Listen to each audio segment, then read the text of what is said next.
Here's a question for you.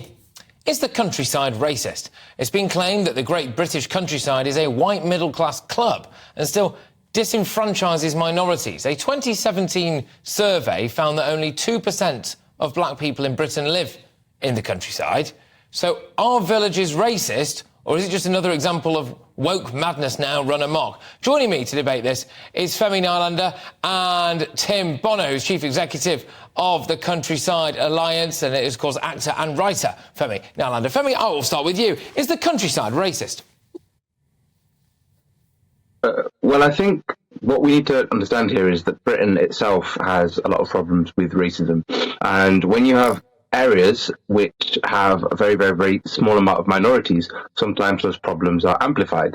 If you're a minority growing up in a region where there's barely anyone around you, I mean, one of the things which helps to combat racism is people growing up in diverse areas, people growing up with people who are Muslim, people who are black, people who are white, people who are from everywhere in the world together, and that's one of the things which combats this. When you have areas which, largely because of economic reasons, but also because of the history of migration to this country, have very, very small amounts of minorities, sometimes those minorities can be seen as outsiders a little bit more than in urban areas. People aren't used to them as much. Stop and search rates in part of the countryside were found to be up to 17.5 times higher than white citizens or white people in the area. So it's not that the countryside is like this awful, horrific, racist place. It's that it's harder sometimes as a minority person, to exist in the countryside because of the fact that you've got these imbalances. All right, Tim, I will bring you into this now. Same question to you. Do you think that the countryside is racist? No, I don't. But I would agree with a lot that Femi said. There is a historic issue around the fact that the countryside is a very white place, and that's because immigration is mostly into urban areas, and there hasn't been a lot of movement of ethnic minorities into rural communities over the last decades or centuries. But that is Tim, can I just ask? Sorry, on that. Sorry, Tim. Can I just ask on that? Racist and suggesting that the countryside is white. OK, Tim, can I just ask on that? Why is it an issue? You said that there is a historic issue with it being mostly white, but when I think the issue is that, understandably, and I've used comparisons before about, I've travelled a lot around Britain, and I can walk into a pub in West Wales where everyone's speaking Welsh as an Englishman, and I have a feeling of other. And I think it is entirely understandable that if you go into a community which is very white and you're from an ethnic minority, then you are going to have a feeling of other. And Femi's in a better position to talk to me about that. But I think there is a really important point that, just from a practical point of view, the countryside should be looking to encourage people from ethnic minorities to visit, to contribute, to boost the rural economy. And so we should be looking at every possible way of ensuring people feel that they are welcome, whatever their colour, wherever they're from, when they come to the countryside. All right, Femi, I used to live in the Lake District, so I spent years there, which is very, very rural, and it's very, very beautiful. And I couldn't see any obvious barriers to anyone from an ethnic minority background wanting to come and enjoy the countryside, other than the fact that most of the people who lived there were white. And I'm just wondering if that makes people feel uncomfortable. Is that not maybe someone else's problem, not the residents of the countryside? Well, I think this, again, is something which is larger than just saying, these people in the countryside are racist. It's something which comes down to economics a lot of the time as well. If you're an inner city youth in London or even in Manchester, let's say you mentioned the Lake District. Manchester's closer to the Lake District. It has a large Afro-Caribbean population.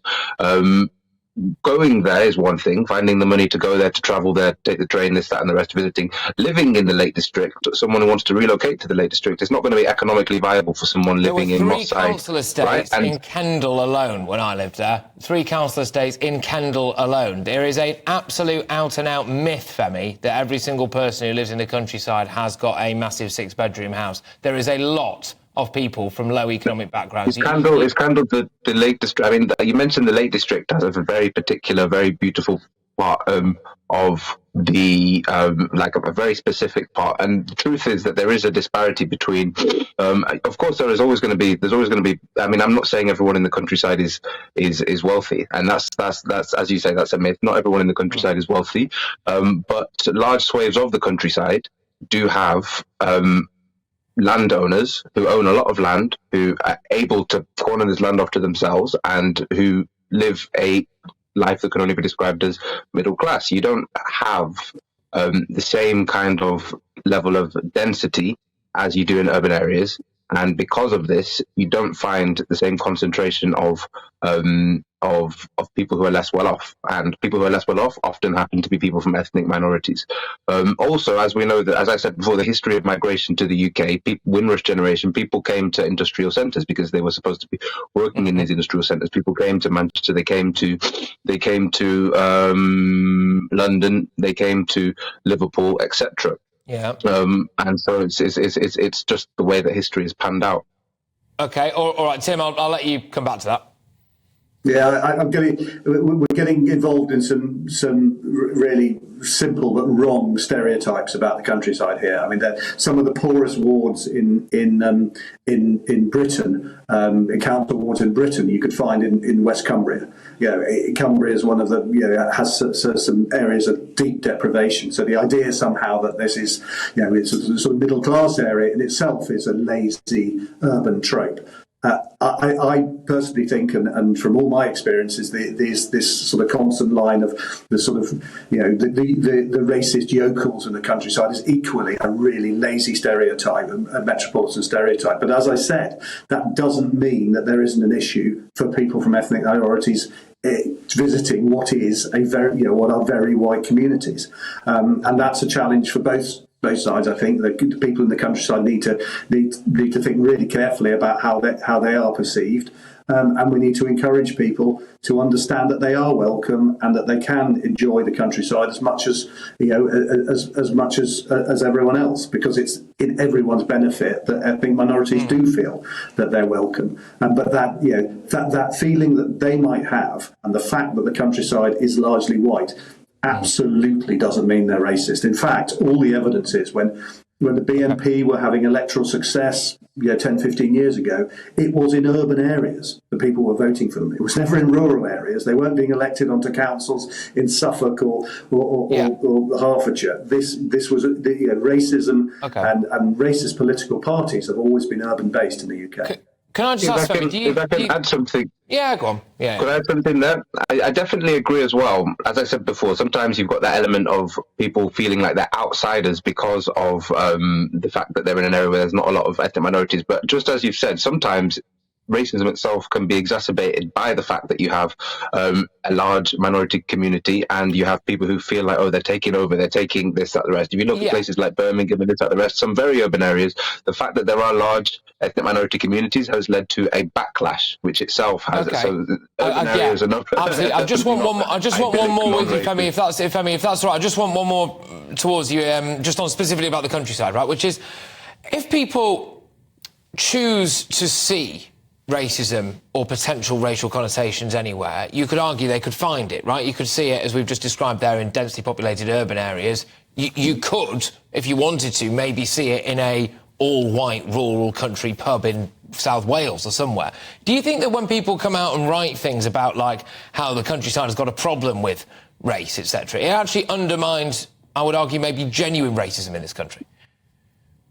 Well, I think, as I say, racism in this, the UK has a history of kind of colonialism and slavery, and there is large kind of repercussions to that, which means that there are people in the country that believe in racial superiority, that are very, very, very anti-immigration, etc., etc., and that exists in different pockets. And the person who wrote this article in The Guardian, I believe, he comes from the countryside. He grew up in the countryside, and he was writing about his own experience. He never said within the article the countryside is worse than the than urban areas. He never said it's horrific. I think definitely when people are talking about their own lived experiences and they grew up in a certain area, they're allowed to do that. They're allowed to talk about the particulars of that. I think.